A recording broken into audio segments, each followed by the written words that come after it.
안녕하세요. 발성교수법 강의를 하게 된 주빌리 보이스의 키 큰 사람입니다. 이 강의는 기존 유튜브에 많은 짧은 팁 중심의 컨텐츠가 아니라 보다 더 깊은 이야기를 나누려고 제작된 강의입니다. 대학에서 전공을 하는 학생들이 들어야 하는 내용 정도의 수준으로 컨텐츠를 제작하고 제공하려고 노력할 터이니까 많은 관심을 가져주시기 바랍니다. 첫 번째, 발성교수법의 정의입니다. 교수법이라는 용어를 제가 썼는데요. 제가 여기서 노래 잘하는 방법 혹은 가창기법, 발성법이라는 용어를 쓰지 않고 제가 교수법이라고 용어를 쓴 이유는 교수법의 정의에 대해서 표준국어대사전에서는 학문이나 기회를 가르치기 위한 체계적인 지식과 기술이라고 정의하고 있습니다. 한편 두산백과에서는 보다 인문학적 관점에서 접근을 하고 있는데 근대과학적이라는 표현을 사용하고 있습니다.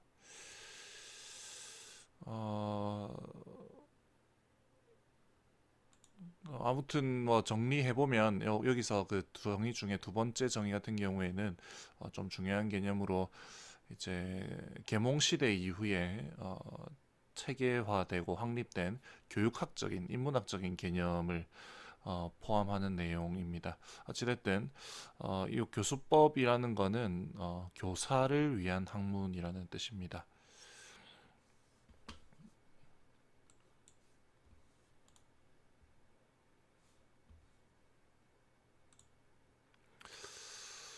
그래서 결국 노래를 잘하는 방법이랑 노래를 잘하는 방법을 가르치는 방법 사이에는 엄연한 차이가 존재하는 거겠죠.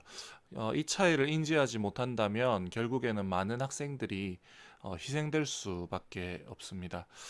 앞에서 언급한 근대 과학적 방법이란 어, 이 발성 교수법, 교수법이라는 것 자체가 개인적 차원에만 머무를 수 없다는 걸 의미해요. 그러니까 혼자 뭐 좋은 걸 발견했다더라, 혹은 몇 명에게 적용해 보니까 효과가 좋다더라. 이 정도 가지고는 모든 학생을 제대로 가르칠 수가 없고 그렇기 때문에 어, 뭔가 교수법, 교수학, 페다고지라는 용어를 쓰기 위해서는 객관적이고 검증 가능한 논지적 근거, 논리적 근거, 논거가 필요하다는 뜻입니다. 네. 그래서 주변에서 살펴볼 수 있는 발성교수법, 우리가 주위에서 누가 누구를 가르친다 이렇게 했을 때 보이는 경우는 대체로 다음의 유형에 나눌 수 있을 것 같아요. 제가 임의로 나눈 거예요. 첫 번째는 자기 경험 중심입니다. 제일 안 좋은 방법인데요. 자기 경험에만 의존하는 거예요. 이거는 주로 타고난 가창자인 경우 그런 사람이 남을 가르칠 때 많이 살펴볼 수 있는데 이런 경우에는 결국 주위 사람들을 보면 결국에는 나는 되는데 왜 넌 안 돼? 이렇게 말하게 되는 것 같아요. 예. 그리고 두 번째는 이제 공부를 하긴 했는데 한두 가지 이론에만 이렇게 묶여 있는 경우예요. 그러니까 예를 들면 아니 원래 책 한 권만 읽은 사람이 가장 무섭다고 하는 말을 많이 들어봤을 거예요. 이 경우에는 어, 무지한 독선에 빠지기가 무척이나 쉬워요. 그래서 그리스 신화에 제가 여기 프로크루스테스의 침대라고 이렇게 써놨는데 이게 뭐냐면 그리스 신화에 나오는데 어, 침대의 크기에 맞춰서 여행객의 숙박하는 여행객의 키를 뭐 다리를 자르기도 하고 몸을 잡아 당기기도 하고 그렇게 해서 죽이는 신화 속의 인물이 프로크루스테스라는 사람이 있는데 그 오류에 빠지기 쉽다는 거죠. 즉 어떤 현상을 보고 자기가 알고 있는 이론에 맞춰서 어, 현상을 해석하는 거예요. 그러면 자꾸 오류에 빠지기 쉽겠죠. 현상을 있는 그대로 받아들이기보다. 마지막 세 번째가 가장 올바른 경우라고 할 수 있는데 이거는 이제 특정 학파에 국한되지 않고 폭넓은 논증 방식을 거치는 경우입니다. 그래서 당연히 역사적이고 과학적인 측면 모두에 대한 고찰이 있어야 될 거고요. 고민과 관찰이 있어야 될 거고, 그리고 요구 조건도 둘 다 만족시켜야겠죠. 그래서 아까 여기서 계속 중요한 게 뭐냐면, 교사라면, 특별히 학생들을 가르치는 교사라면, 남의 목소리를 책임지는 교사라면, 요 위에 타입 2 같은 경우에는 어, 독선에 빠지기 쉬워요. 타입 1도 마찬가지고요. 자기가 노래 잘하는데 굳이 아쉬울 것 같겠죠. 그래서 그게 아니라 많은 사람을 공부하면 공부할수록 어떤 결론을 내리기보다 이러한 주장도 있더라. 이러한 그에 반해서 이러한 반대 주장도 있더라. 하지만 내 생각은 이게 조금 더 타당한 것 같다. 이 정도에서 결론이 머무르게 됩니다. 왜냐하면 아직까지 결론이 난 게 별로 없기 때문에 그렇죠. 네. 그래서 다른 이론과 교사에 대한 열린 자세와 존중이 굉장히 중요하겠습니다. 어, 타임라인 연대표를 제가 소개해 줄 건데요. 왜 역사를 알아야 하느냐 하면 로켓을 만들고, 제가 이렇게 써놨죠. 로켓을 만들 공학자가 각종 기초 수학 공식을 연구할 필요는 없다라는 거예요. 그러니까 각종 기초 수학 공식이라고 하면 뭐 피타고라스의 정리 혹은 근해 공식 뭐 등등등 여러 가지 공식들이 있겠죠. 로켓을 만드는 사람이 그거를 이미 다 밝혀져서 증명된 그 공식들을 그대로 사용을 하면 되지, 굳이 그것을 연구하고 새로 만들어낼 필요가 없다는 거예요. 그죠? 그러니까 예를 들면 이제 어떤 발성 관련된 이론을 이제 우리가 공부를 하면서 새로운 거 발견을 할 수도 있지만, 그게 옛날부터 어떤 시대를 거쳐서, 제가 지금 연대표를 이렇게 써놨는데, 이렇게 시대를 거쳐서 1600년대 15세기부터 해가지고 이렇게 쭉 내려오면서 17세기 18세기부터 해서 쭉 내려오면서 이게 굳이, 예, 그래요, 굳이 과거에 발견된 내용들을 새로 발견할 필요는 없다는 거죠. 그렇다면 과거에 무슨 내용들이 있는지를 공부해야 되는 거예요. 그리고 나중에 우리가 새로운 것을 발견한다 하더라도 그게 어떤 맥락 속에서 어떤 배경을 가지고 거기서 연속성을 가지고 새로운 연구가 진행돼서 발견이 되고 새로운 이론들이 나와야지, 뭔가 새로 짠 하고 나타나는 경우는 거의 없기 마련입니다. 이게 굳이 발성교수법뿐만이 아니라 학문이라면 당연한 거죠, 당연한 거. 그래서 어떤 걸 새로 나오면 그 근거가 뭐냐? 내가 해보니까 되더라. 이게 아니라 어디에 누가 저명한, 최소한 뭐 유명한 이 사람이 말한 내용이고 거기에서 조금 더 발전시킨 내용이다. 이렇게 결론이 나야 되는 거죠. 어찌됐든 그런 요 우리가 여기서 알아야 되는 거는, 그 기초 수학 공식에 해당되는 내용들이 적어도 17세기부터 벨칸토 시대라고 부르는 17, 18세기를 거쳐서 근대, 현대, 최근에 21세기 이르기까지 계속 연속성을 가지고 있는 역사가 있다는 겁니다. 어, 그래서 이 역사에 대해서 공부를 해야 된다는 걸 지금 말하고 싶은 거고요.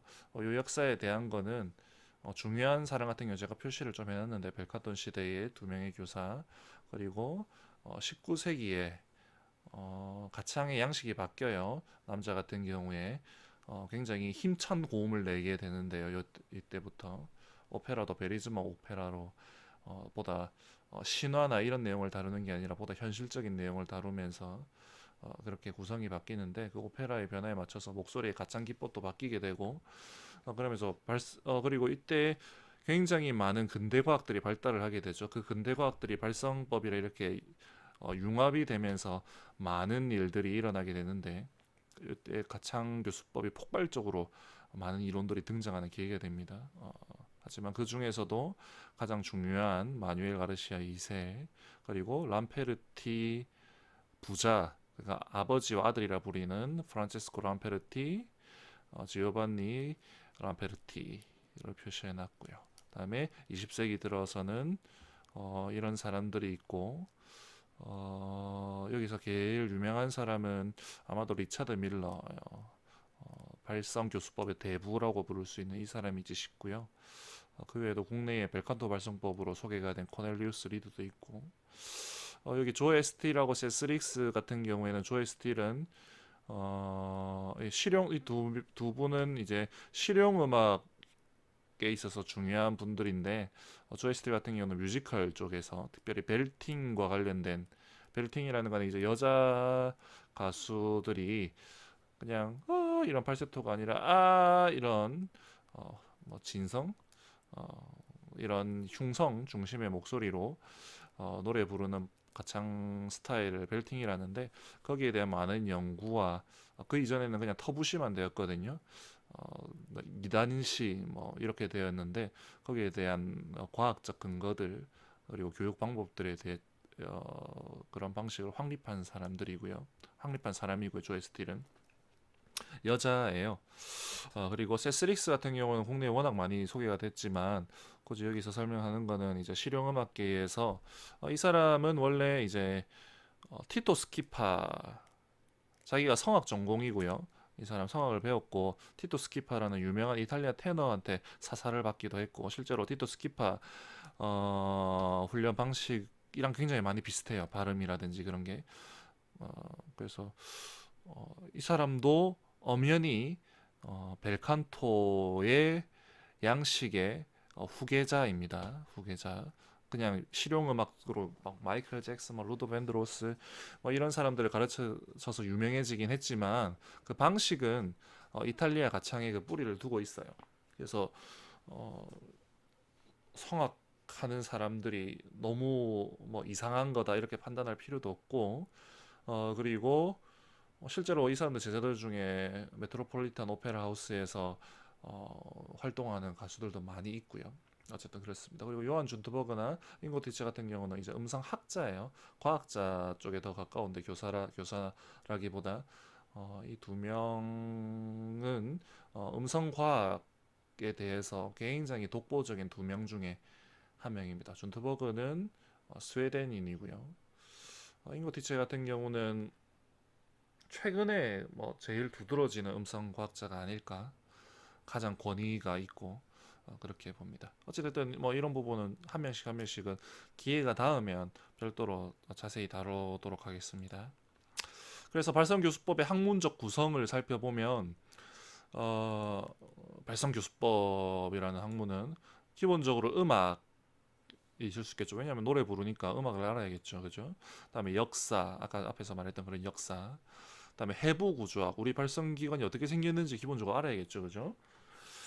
다음에 근육 생리학, 그리고 그 해부 구조를 알았으면 그게 어떻게 움직이고 동작하는지.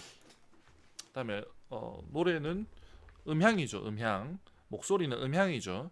그래서 음성 음향학. 그다음에 심리학, 남을 가르치려면 어떻게 해야 되는지, 운동 심리학. 여기에는 뭐 알렉산더 테크닉 같이 그런 부분들, 뭐 명상, 요가, 뭐 이런 부분까지 포함할 수 있겠죠. 뭐 그게 아니더라도 뭐 뇌과학 이런 것까지 다 포함을 할 수 있는 겁니다. 스포츠 과학, 뭐 그렇게까지. 왜냐하면 어떤 심리적인 부분, 그리고 어떤 뭐 신체를 조절하는 데 있어서 그걸 어떻게 접근을 하고 어떻게 조절할 수 있을 것인가에 대한 고찰이 있어야 되기 때문입니다. 그다음에 신경생리학이라든지 발생학 이런 거는 조금 더 근본을 살펴보기 위해서 반드시 필요한 거고요. 왜냐하면 신경을 통해서 결국 조절되니까, 신경적으로 나중에 제가 한번 설명을 하겠지만 어떤 계통에 속해 있는지가 우리가 그걸 조절할 수 있는 메소드, 솔루션을 제공하는 데 있어서 굉장히 중요한 근거가 되기도 합니다. 발생적으로도요. 맨 처음에 어느 계통에서 우리가 신체 조직이 발현이 됐는지 이런 것 등등 추후에 자세히 다루도록 하고, 기타 등등 여러 가지 많은 내용들이 여기 포함될 수 있겠죠. 네. 다음에 두 번째는 목소리 생성의 기본 원리입니다. 여기 기본적인 내용을 전반적으로 훑어보는데 의의를 가지도록 할게요. 학습 목표는 일단 해부학적으로 이해를 해야겠죠. 발성기관에 어떤 근육이고 어떤 연골이 있는지, 이거는 기본입니다. 그러니까 자기 노래 잘 부르기 위해서는, 아까도 앞에서 말했지만 자기 노래 잘하는 법이 아니에요. 여기는 노래 잘하기 위해서라면 크게 필요 없어요. 뭐 갑상연골이 어떻고 갑상피혈근이 어떻고 이런 거 몰라 모르고 연습 많이 해서 노래 잘 부르면 그건 장땡이에요. 하지만 남을 가르친다면 이 정도 지식은 기본적으로 알고 있어야 되지 않나, 이게 제 생각이에요. 그리고 그 해부학적 구조를 알고, 두 번째 해부학적 구조를 알고 나면 이제 생리학적 원리, 그게 어떻게 동작을 하는지 그런 원리를 이해해야겠죠. 다음에 세 번째는 위를 바탕으로 앞으로 이제 발성에 대해서 배우게 될 때 기본적인 틀 세 가지 요소가 나옵니다. 호흡, 성구, 공명인데 이 틀을 알고 그 다음 공부를 이어갈 수 있는 게 이 단락, 이 강의의 학습 목표가 되겠습니다. 자, voice production, 목소리 생성입니다. 우리 발성 기관의 기본 형태예요. 그래서 맨 처음에 이 허파에서 숨을 들이쉽니다. 이렇게 숨을 들이쉬게 돼요. 그러면 기본적인 에너지, 운동 에너지를 전달을 하죠. 그죠? 압력이라는 형태로, 공기, 호흡, 압력이라는 형태로. 그러고 나면 이제 후두가 진동을 하게 됩니다. 이렇게 진동을 하게 됩니다. 이 포네이션이라는 말은 발성이라고 사전에 돼 있는데 특별히 성대의 진동에 대해서 발성교수법이라든지 그런 데서는 성대 진동에 대해서 설명을 할 때 포네이션이라는 용어를 씁니다. 그렇게 되면 이제 성대 원음이 형성이 되고요. 그게 이 통로, 성도라고 하는 보컬 트랙트를 통해서 공명이 됩니다. 레조네이션, 공명이 됩니다. 공명이 돼서 맨 처음에 이런 형태를 가진 주파수 스펙트럼인데요. 이런 형태를 가진 게 증폭되는 건 증폭되고 감소되는 건 감소되고 해서 최종적인 목소리가 형성이 되게 되는 거죠. 이 기본 틀이 우리가 발성 교수법을 배우는 데 있어서 제일 기본적인 밑판, 기본 프레임이 됩니다. 그래서 이 이론을 이해할 수 있는 제일 간단한 이론은 소스 필터 티어리라고 해서 소스 필터 이론이라는 뜻입니다. 무슨 말이냐면 목소리 소스가 있고 기본 성대 원음의 소스가 있고 이게 필터인 보컬 트랙트를 거쳐서 최종 목소리가 생성된다는 이론이죠. 그래서 호흡은 잠시만요. 네, 여기 호흡 먼저 알아볼게요. 호흡. 네. 호흡은 기본적으로 요 폐의 부피를 요 흉곽의 부피를 조절함으로써 이루어집니다. 그러니까 요 흉곽 즉 폐가 이렇게 커지면 여기가 저압이 되겠죠. 주사기 펌프 등이랑 같은 원리인데 이거 횡격막이로도 볼 수 있는데 여기 있는 요 피스톤이 뒤로 쭉 당겨지면 여기가 부피가 커지면서 압력이 상대적으로 낮아지겠죠. 음악까지는 아니고 압력이 낮아집니다. 낮아지게 되면 밖에 대기압이 압력이 더 높아지게 되니까 압력은 당연히 높은 데서 낮은 데로 이동하겠죠. 압력차, 위상차가 발생하게 되고 높은 위상, 높은 압력을 가진 데서 낮은 데로 들어갑니다. 반대로 이걸 피스톤을 쭉 누르는 거죠. 횡격막을 누르고 흉곽을 늑간근 등을 이용해서 늑간근 갈비뼈 사이에 있는 근육을 이용해서 이거를 쭉 수축을 시키고 부피를 쭉 줄이면 압력이 높아져서 호흡이 밖으로 나오겠죠. 예, 이게 기본적인 호흡이에요. 호흡이 왜 중요한지 그리고 어떻게 가창에 응용될 수 있는지는 나중에 뒤에 자세히 알아봐야겠죠. 여기서는 기본 해부학적인 원리와 기본 바탕만을 아는 거니 호흡이 어떻게 이루어진다, 숨이 어떻게 들어가고 어떻게 나온다 이 정도로 알면 되겠습니다. 그래서 요 흉곽의 부피를 조절하는 게 세 가지 횡격막, 네, 가로 막고 있는 막, 격리시키는 막, 요거를 기준으로 밑에 내장이랑 허파랑 이렇게 분리가 돼 있죠. 다음에 복벽근, 코어 근육들, 그러니까 배에 등 근육, 옆구리 근육, 배 근육 이런 것들을 포함하는 겁니다. 다음에 늑간근, 이거는 요 갈비뼈 사이에 이것도 안에 근육이 있고 밖에 근육이 있어서 숨을 이렇게 이걸 수축시키기도 하고 이게 늑골 흉곽을 수축시키기도 하고 확장시키기도 합니다. 어쨌든 이걸 부피를 조절함으로써 허파 내의 압력을 조절합니다. 네, 다시 돌아갑시다. 그다음에 두 번째 요 성대가 들어있는 요 후두에 대해서 그 포네이션 성대 진동에 대해서 알아보도록 할게요. 링크가 잘못됐네요. 죄송해요. 네, 요 자, 후두의 기본 해부학적 구조입니다. 연골인데요. 연골은 기본적으로 설골 그리고 후두개, 그다음에 갑상연골, 윤상연골, 밑에 기관인데 기관은 굳이 후두는 아니고요. 네. 여기서 설골은 요 턱 밑에 이렇게 봉중에 붕 떠 있는 상태의 뼈고요. 후두 위에 만져보면 뭔가 말랑말랑해 잡힐 거예요. 그리고 후두개는 여기 기도를 이렇게 얘가 이 방향으로 이렇게 누우면서 기도를 닫았다 열었다, 음식물 삼킬 때는 닫고, 기도로 허파로 음식이 들어가면 안 되겠죠. 닫고, 공기가 통과해야 될 때는, 숨 쉬거나 소리 낼 때는, 목소리 낼 때는 이게 열리고, 그런 역할을 해요. 그다음에 갑상연골은 여기서 갑상이라는 거는 다른 한글말로 방패 모양, 그러니까 방패 갑옷 이런 모양이에요. 이거 보시면 정면에서 보시면 갑옷처럼 이렇게 방패처럼 생겼죠. 그래서 갑상연골이라는 말은 방패, 갑옷 형태, 상 형태의 연골이라는 뜻이고, 윤상이라는 거는 여기 이렇게 반지뿔 연골이라고도 이야기를 해요. 그러니까 뭐 차륜, 차 바퀴를 차륜이라고 하죠. 그런 식으로 동그란 모양, 반지 모양의 연골이라는 뜻이에요. 그리고 뭐 근육, 횡피혈근,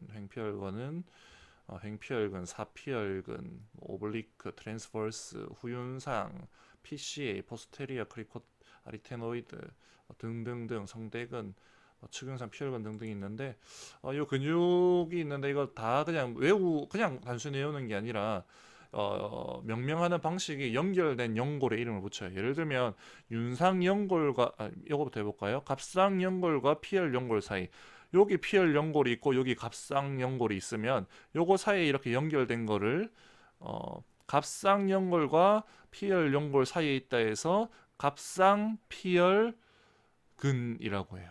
반대로 윤상연골과 갑상연골 사이에 있으면 윤상갑상근이라고 이름을 붙여요. 그래서 기본적인 여기 후두개 연골도 필요 없고요. 요 연골 3개, 갑상, 피혈, 윤상. 여기 제가 설명 안 했는데 피혈이라는 거는 두 개로 나뉘어져 있다라는 뜻이에요.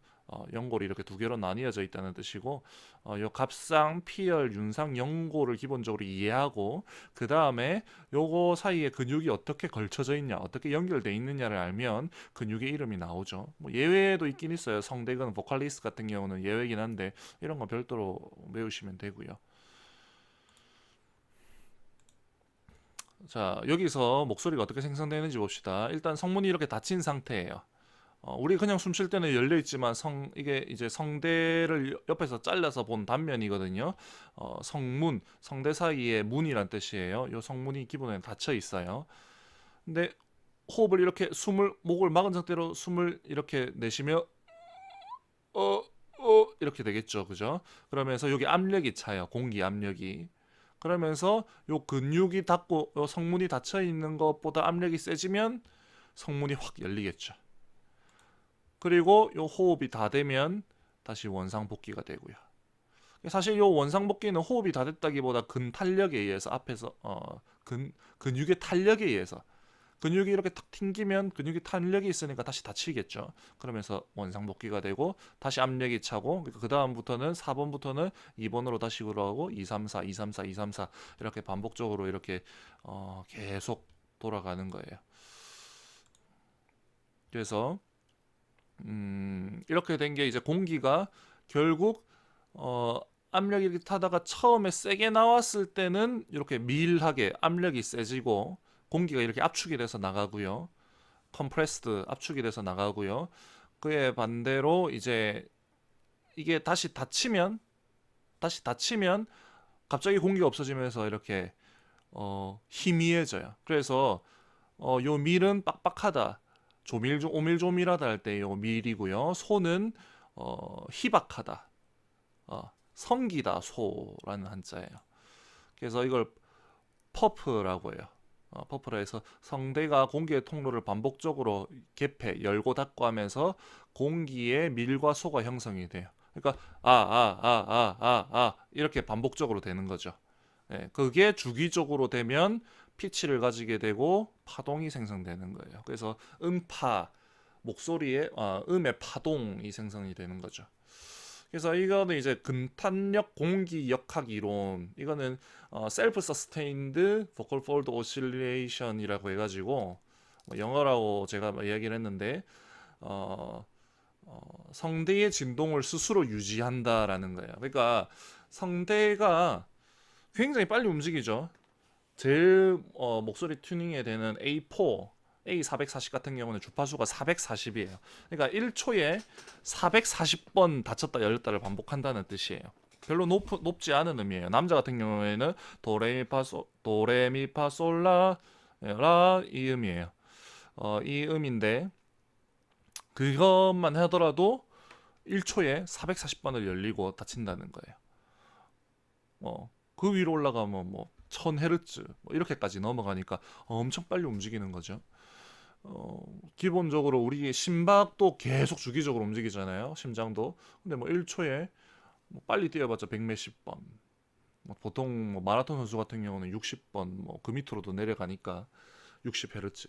그 밑으로도 1분에 그렇게 하죠. 그것도 1초가 아니라 뭐 그렇게 내려가니까 굉장히 빠르게 움직이고 그리고 그 진동이 일정하게 유지가 돼요. 피치를 이렇게 내면요. 그죠? 이렇게 내면요. 굉장히 일정하게 피치가 안 바뀌었다는 말은 일정한 주기로 이렇게 소리가 성대가 닫혔다 열렸다 한다는 건데 그러니까 이게 일정하게 유지를 하더라. 여기에 대해서는 맨 처음에는 이제 신경 흥분설 뉴로크록시인가 제가 스펠링이 잘 모르겠는데 신경 흥분설이 대두됐었는데 라울 허슨이라는 프랑스 학자에 의해서 그렇게 됐었는데 나중에는 이게 이제 그 반덴버그 여기 적어놨죠.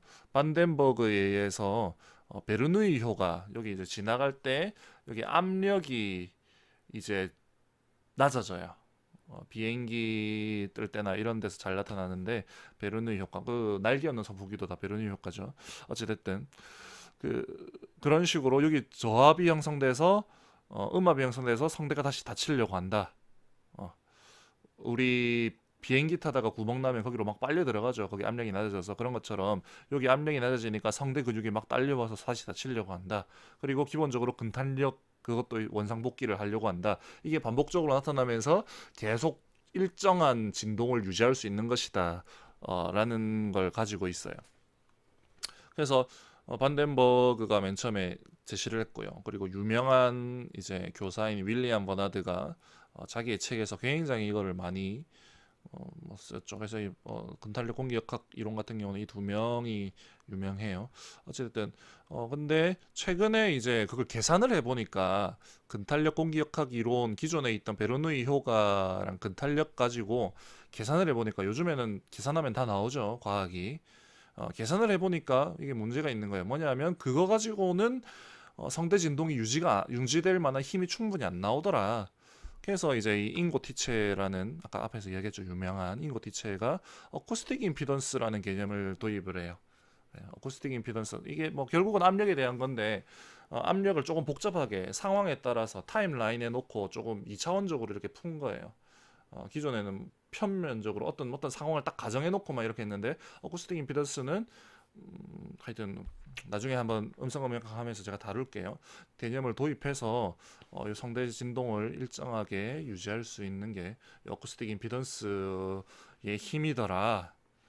네, 그죠. 이거 요즘에 빨대 물고 연습하는 거 반폐쇄 뭐 성도 훈련이라고 해가지고 빨대 물고 연습하기 입술 트릴 뭐 혀 트릴 뭐 허밍 전부 다 이 어쿠스틱 임피던스 개념이랑 관계가 있어요. 네. 물론 뭐 노래 배우고 학생 가르치는 데 있어서 뭐 이 개념을 정확하게 알 필요는 없어요. 뭐 이 개념까지는 나중에 컴퓨터 프로그래밍 해가지고 시뮬레이션 돌릴 거 아닌 바에는 뭐 그게 크게 저도 뭐 그렇게 할 수 있는 건 아닌데 정확한 개념을 알아야만 그걸 할 수 있으니까 그쯤 되면 필요하겠다 이거죠. 네, 그래서 그 각 근육들이 이렇게 성대를 막 조절을 해요. 요거 너무 복잡한데 간단하게 생각하면 돼요. 성대 조절의 방식은 개폐 조절, 열리고 닫히는 걸 조절해요. 그래서 여기 보면 요 놈은 요 이제 닫히는 거, 이쪽이 이렇게 좁아지죠. 화살표가 좁아지면서 요 성문이 닫히는데 요 닫히는 거를 이제 개폐 조절. 요거를 이제 내전이라고 하고요. 이거는 내전은 아니에요. 이 회전 운동을 내전이라는데 이게 내전, 요거는 외전. 성문이 열린다. 그 개폐 조절. 요 위에 건 개폐 조절이고요. 밑에 거는 길이 조절. 요거는 피치 조절 바로 뒤에서 볼 건데 길이 조절 관련돼 있어요. 갑상 피혈관 TA하고 보컬리즈가 수축을 하면 두꺼워져요. 길이가 짧아지고. 예, 길이가 짧아져서 두꺼워져요. 반대로 윤상갑상근은 여기 달렸는데 여기 이렇게 뒤 요쪽에 요 조인트가 있거든요. 관절이 있어서 여기가 수축을 이렇게 딱 하면 여기 흰색 점선에서 앞으로 쭉 기울어져요. 그러면 이제 요 통로의 직경은 원래 있을 때보다 기울어지면서 더 길어져요. 그러면서 성대가 이렇게 쭉 길어집니다. 예. 그래서 개폐 조절과 길이 조절로 나뉜다. 근육이 성대를 조절하는 방식은. 그래서 결국 성대가 진동하는데 성대가 두껍게 접촉을 하면 저음이 나오고요. 성대가 얇게 접촉하면 고음이 나와요. 그래서 이거를 뭐 나중에 다 하겠지만 제가 모드 1, 모드 2 했는데 이걸 이제 성구 개념으로 해가지고 뭐 흉성, 두성 하는 건데 이거를 이제 논문에서는 그걸 흉성을 모드 1이라고 하고요. 두성 헤드 보이스를 모드 2라고 합니다. 모드 3는 휘슬 레지스터고요. 모드 제로도 있어요. 모드 제로는 보컬 프라이 하는 보컬 프라이를 모드 제로라고 해요. 어쨌든 뭐 우리가 실생활에서 사용하는 목소리는 모드 1, 모드 2가 되겠죠. 그래서 소리의 높낮이는 요 두껍게 접촉하려면 성대가 짧아지면 되고요. 앞에서 제가 이야기했죠. TA. 그 다음에 성대가 짧아지려면 얇게 접촉을 하면 됩니다. 앞에 이야기했죠. TA. 짧아지면 두꺼워져요. 길어지면 얇아져요. 이거는 성구와 관련이 된 거예요. 그러니까 흉성은 잠시만요. 이런 소리고요. 두성은 기본적으로 이런 팔세토고 여기 이제 성대 접촉을 하게 되면 이런 소리가 나겠죠. 여기서 주의해야 될 게 나중에 특별히 교사라면 더 그래야 돼요. 예. 평면적으로 사고를 하면 안 돼요. 예를 들면 아까 피혈 연골이 이렇게 막 움직였죠. 여기 보면 막 여기 내전이랑 외전을 막 해요. 내전이랑 외전을 하는데 그거를 이렇게 내전과 외전으로만 보면 안 돼요. 이게 대표적인 게 회전 운동이에요. 이게 롤, 피치, 요 이거는 뭐 배라든지 비행기 혹은 뭐 레이싱카 같은 데서 단순히 직선 운동이 아니라 이렇게 회전 운동, 요 로테이션을 나타내는 건데 이게 연골도 여기 피혈 연골도 마찬가지예요. 피혈 연골도 이런 식으로 움직여요. 예. 그리고 심지어 미끄러지기도 해요. 여기 보면 이 에스틸 보이스 모델이라는 책에 제가 사진을 찍어왔는데 이쪽으로 뭐 대각선으로 회전도 하기도 하고 뭐 앞뒤로 기울어지기도 하고 그죠? 굉장히 복잡하다는 거예요. 그러니까 많은 사람들이 오해하고 착각하는 게 뭐냐면 어떤 하나의 모델을 자기가 이게 아까 앞에서 얘기한 앞에서 제가 이야기했던 프로크로스테스의 침대 오류인데 자기가 배웠던 거 가지고 다 끼워 맞추려고 해요. 근데 현실은 대부분 그렇지 않아요. 우리 인체는 굉장히 복잡하고 서로 연관되어 있어요. 이게 굉장히 중요합니다. 그래서 자기가 하나 배운 거 가지고 그걸 끼워 맞추려고 하면 반드시 예를 들면 학생을 가르칠 때 한 100명 정도 가르치면 한 10명 정도, 10분의 1 정도, 10명 가르치면 한두 명 정도는 꼭 안 되는 사람들이 있어요. 그렇게 하면요. 솔직히 말해서 한두 명 안 되는 것도 굉장히 잘 가르치는 거죠. 저는 그 정도 되는지 모르겠어요. 네, 비밀입니다. 어찌됐든. 그러니까 어떤 걸 가지고 평면적으로 이렇게 사고하면 안 된다는 거예요. 평면적으로. 어, 그래서 최대한 많은 일단은 가능성을 열어둬야 되고요. 자기가 뭐 배웠다 해서 그게 절대적인 거 하나도 없어요. 예, 인간은 유한합니다, 여러분. 신이 아니에요. 예, 그렇기 때문에 항상 가능성을 열어두어야 되고요. 자기가 알고 있는 게 언제라도 뒤집어질 수가 있어요. 현대학계는. 양자역학 이야기하는데 양자역학이 그거죠. 어디에 그 양자가 어디 있는지 모른다. 이게 결론이에요. 확률로서 존재한다. 우리가 지금 배우는 것도 결국 확률이에요. 맞을 확률이 현재 제일 높은 걸 이론을 가지고 그걸 가지고 가르치는 건데 10년 뒤에 하다못해 1, 2년 뒤에 뭐 한 달 뒤에도 이게 얼마든지 바뀔 수가 있어요. 예를 들면 앞에 성대진동 이야기했는데 근탄력 공기역학 이론이 맞다고 했는데 이게 어느 순간 신경학자가 발견을 해가지고 신경 흥분설이 맞더라 이렇게 될 수도 있는 거예요. 아직까지도 신경 흥분설 믿는 교사들이 꽤 있어요. 어찌됐든 하여튼 그렇습니다. 다시 돌아가 볼까요? 이제 보컬 트랙트 공명에 대해서 살펴보겠습니다. 레저네이션 공명입니다. 여기 후드에서 목소리가 생성이 돼서 이렇게 입을 통해서 이렇게 나가요. 여기서 비강은 다음에 한번 이야기하겠지만 기본적으로 울퉁불퉁하기 때문에 목소리를 공명시키지 못해요. 대신 또렷또렷하게 만들기 위해서 주위 소리를 감쇄시킬 수는 있어요. 이건 나중에 자세하게 돌아보겠습니다. 그래서 요 구강이 주요 통로인데 가창시 성도, 요 성도의 형태가 지금은 입을 닫고 있어서 여기가 좀 좁지만 노래 부를 때는 입도 크게 벌리고 혀도 밑으로 내려 깔고 이렇게 하죠. 그래서 이렇게 넓어져요. 입 부분이. 여기도 이렇게 길어지고요. 그래서 이거를 이렇게 쭉 보면 요 색소폰처럼 나팔이랑 모양이 좀 비슷하죠. 그래서 색소폰이 여기서 성대처럼 여기 리드를 이렇게 삐 하면 이걸 지나면서 소리가 변형이 돼서 소리가 나오죠. 그래서 이 성도가 이렇게 조절이 되면 공명 주파수가 조절이 됩니다. 그래서 이 공명 주파수를 음영대라고 해서 포먼트라고 하고요. 포먼트를 하고 요 길이가 일단 조절이 되면 성도가 길어졌다 짧아졌다 이렇게 하면 하기도 하고요. 그게 후두가 높낮이 후두가 이렇게 높으면 길이가 짧아지겠죠. 후두가 이렇게 여기 후두가 있는데 후두가 위로 올라가면 여기부터 여기까지 길이가 짧아지겠죠. 다시 후두가 이렇게 올라가면 여기부터 여기까지 길이가 짧아지겠죠. 네. 반대로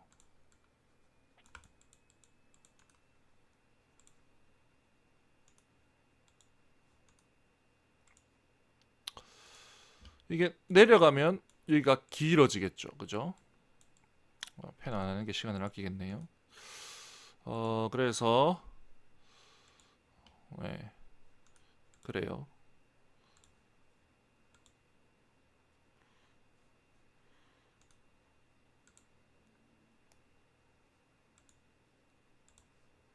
그래서 후두가 높낮이에 따라서 후두가 높으면 길이가 짧아져서 공명 주파수가 올라가요. 공간이 작으면 그러니까 그거 생각해 보세요. 실리폰 그 유리컵 실로폰 있잖아요. 유리컵 실로폰 보면 공명하는 공간이 작을수록 물을 가득 채워서 공명하는 공간이 작을수록 높은 소리가 나요. 주파수가 높은 소리가 나요. 그래서 목소리에서는 에에에 아아아 안녕하세요. 이런 소리가 나고요. 후두를 내리면 안녕하세요. 안녕하세요. 같은 피치로 해볼게요. 이렇게 되겠죠. 네. 그래서 후두 올리고 내리는 거에 있어서 그렇게 목소리가 바뀌고요. 그다음에 직경 조절도 아까 했던 것처럼 마찬가지예요. 직경이 좁으면 높은 주파수 소리가 강조가 될 거고요. 직경이 넓으면 낮은 주파수가 강조가 될 거고요. 그래서 후두의 위치는 요 후두 외부 근육이라고 부르는 요 근육들 굉장히 종류가 많죠. 네, 그래서 여기 후두가 있는데 이게 위아래로 왔다 갔다 하는 겁니다. 그다음에 요 근육이 딱 수축을 하면 요건 이제 수축근, 인도 조인근 컨스트럭터인데 요들이 이제 딱 수축을 하게 되면 요 직경이 짧아져요. 예. 그래서 성도가 조절하면서 공명 주파수 포먼트가 조절이 되는데 음형대 포먼트가 조절이 되는데 뭐 자세한 거는 나중에 음성음향학에서 배울 거예요. 간략하게 설명을 하면 일단 첫 번째 F1 첫 번째 음영대와 두 번째 음영대는 목소리 발음을 선택해요. 그래서 아, 에, 이, 오, 우 이 발음이라고 되어 있는데 특별히 모음입니다. F1과 F2는 아, 에, 이, 오, 우 이거 전부 다 F1, F2가 위치가 달리 형성돼서 어, 이 발음이 형성이 되는 거예요.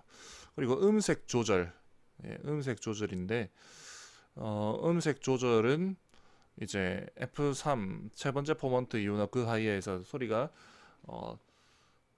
금속성에 찌르는 듯한 소리, 스퀼로라고 이탈리아 발성에서는 이야기하는데 그 발성을 말해요. 그러니까 성 같은 경우, 파바로티 소리 같은 경우는 쩌렁쩌렁하죠. 그냥 아 이게 아니고 쩌렁쩌렁하죠.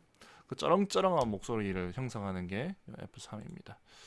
그래서 요 이제 출처는 이렇고요.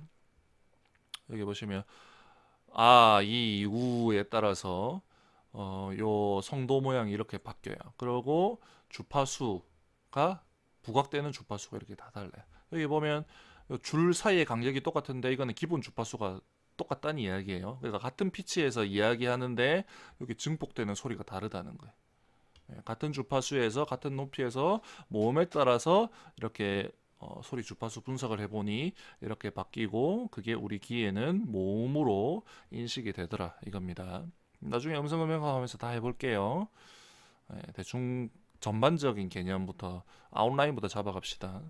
그리고 요 음색 조절, 요 또롱한 소리, 쩌렁쩌렁한 소리는 요 이제 가수 음영대라고 하는 요 부분. 그러니까 소리가 이게 아니고 이렇게 했을 때 목소리 안 좋아도 이해하세요. 노래 부르는 거 아니니까. 요 가수 음영대 여기가 이렇게 쭉 올라오죠. 이거는 이제 아까 옆에서 유명했던 유명한 음성학자 유한 준트버그 요 싱어스 포먼트 가수 음영대라고 하는데 싱어스 포먼트는 원래 바톨레뮤라는 스웨덴 음성학자가 발견을 했고 똑같은 이제 스웨덴 계열의 학자라서 그런지 모르겠지만 실제적으로 뭐 제자 관계인지 모르겠어요. 근데 주시 비올링이라고 여기도 또롱또롱한 소리 파바로티 못지않게 또롱또롱한 소리로 유명한 가수가 있거든요. 여기도 북유럽 사람인데 그 사람의 목소리를 이렇게 분석을 해서 일반 오케스트라 관현악단의 주파수는 이런데 뭐 사람 목소리는 여기 튀어나온 데가 있더라. 아 이게 실제 목소리는 아무래도 오케스트라의 볼륨 자체는 오케스트라가 크겠죠. 근데 멀리서도 사람 목소리가 구별되어 들리는 게 요 3kHz 대역의 요 부스터 때문이더라. 그리고 사람 귀가 실제로 3kHz 대역이 제일 예민하거든요. 등청감 곡선이라고 있어요. 하여튼 그래서 그렇더라. 라는 거예요. 이걸 한번 봅시다. 요건 이제 성도 모형인데 보세요. 요게 이제 성대예요. 성대. 성대 유튜브에서 가져온 건데 이게 성대예요. 성대 역할을 하는 거고 요거를 요 밑에 이렇게 끼워요. 끼우고 여기 이제 플렉시블하게 플렉시블 텅이라고 있는데 혀가 이렇게 있어요. 그리고 그 혀를 이제 이렇게 손으로 조절을 하는 거죠. 그러면 여기 후 불면서 소리를 조절하면 모음이 달라져요. 들어볼까요?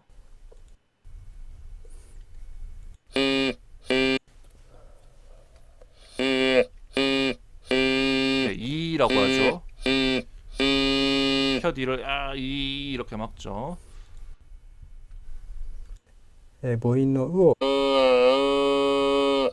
발음이 바뀌는 거 느껴지세요? 이렇게 하죠. 母音を作ることができます。 이렇게 막 하죠.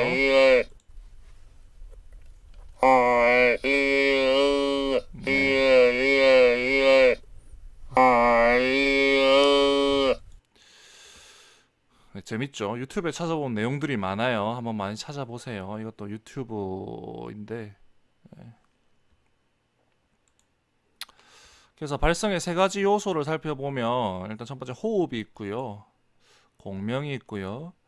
성대, 후두라고 했고 그리고 했는데 이건 이제 발성 교수법에서는 성구라는 용어로 이렇게 만들 수 있어요. 요 성구가 있어요. 근데 이게 중요한 게 이제 이게 독립적이면서도 상호 의존성을 가지고 있다는 게 중요해요. 뭔 말이냐면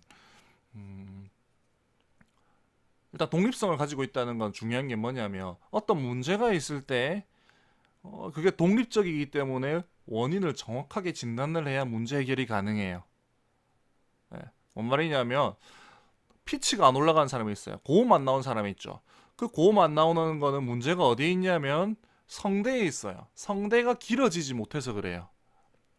성대가 길어지지 못하고 얇아지지 못해서 고음이 안 나오는 건데 그거를 호흡을 가지고 호흡이 문제가 있다로 해서 호흡만 주구장창 연습을 하면 그 사람은 절대 고음을 낼 수가 없어요.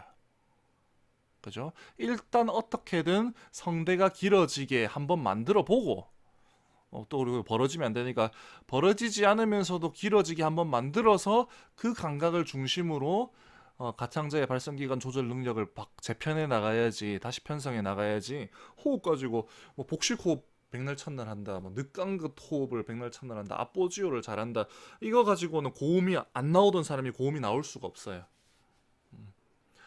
하지만 여기서 상호의존성이라고 제가 또 설명을 했죠.